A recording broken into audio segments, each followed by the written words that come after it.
শ্রী গুরু জয়, শ্রী গুরু জয়, শ্রী গুরু জয়। আধ্যাত্মিক মতে বা যারা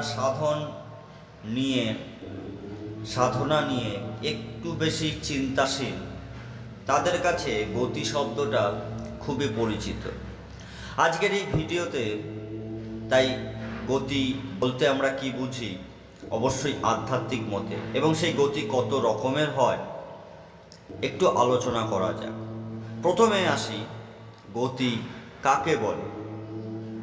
এক লোক থেকে আরেক লোকে যাতায়াতের নাম গতি।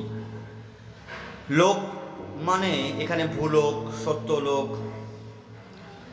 মৃত্যুলোক, আরও এরকম অনেক পঞ্চলোক ঊর্ধ্বের দিকে আছে। এ সম্পর্কে আলাদা ভিডিওতে আলোচনা করা হবে বা অনেকেই এ বিষয়ে জানে। তবে আমরা গতি সম্পর্কে জানলাম, এক লোক থেকে আরেক লোকে যাতায়াতের নাম গতি।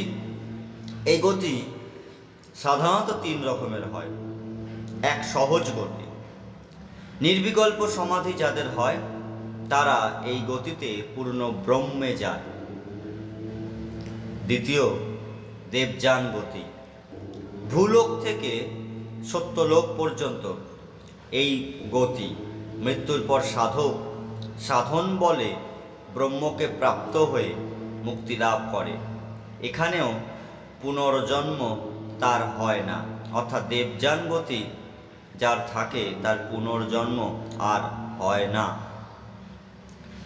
3 নম্বর গতি, ধূমযান গতি। মৃত্যুলোক থেকে ঊর্ধ্ব পঞ্চলোক বা জনলোক পর্যন্ত যে গতি, তাই হল ধূমযান গতি। এছাড়াও আরও এক ধরনের গতি আমরা শুনে থাকি, সে গতি হল ঐশী গতি। একমাত্র দেবতারা এর অবলম্বনে ব্রহ্মত্ব, বিষ্ণুত্ব বা রুদ্রত্ব লাভ করে থাকে। এই হলো গতি সম্পর্কে সামান্য কিছু আলোচনা। শ্রী গুরু জয়, শ্রী গুরু জয়, শ্রী গুরু জয়।